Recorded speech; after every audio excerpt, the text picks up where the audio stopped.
খুন, জখম, হিংসা, গদির লোভ ও ক্ষমতার লড়াইয়ের গল্প নিয়েই ওয়েব সিরিজ মির্জাপুরের প্রথম সিজন থেকেই দর্শকদের মাতিয়ে রাখছে।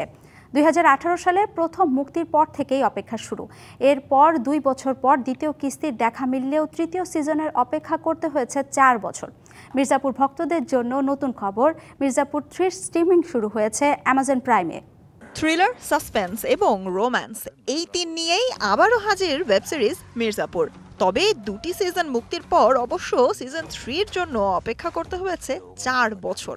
দ্বিতীয় সিজনের শেষেই আভাস পাওয়া গিয়েছিল নতুন সিজন আরও মার কাট হতে চলেছে। তাই তো সিরিজটি অ্যামাজন প্রাইমে মুক্তির সাথে সাথেই বিঞ্জ ওয়াচিং এ ব্যস্ত গুড্ডুর ফ্যানরা। 40% বেশি গ্লো, বিশ্বের 1 নম্বর গ্লো ক্রিম, নতুন গ্লো এন্ড লাভলি।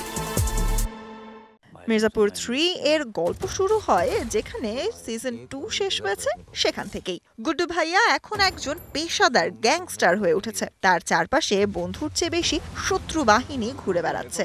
যেহেতু মুন্না ভাইয়াকে হত্যার পর গুড্ডুর প্রতিশোধ শেষ হয়েছে, তাই প্রশ্ন উঠেছে কে বসবে মির্জাপুরের সিংহাসনে। যদিও কালীন ভাইয়া বর্তমানে চেয়ারে বসে রয়েছেন, তবে এখানেও রয়েছে টান রহস্য, যা জানতে হলে পুরো সিরিজটি দেখতে হবে।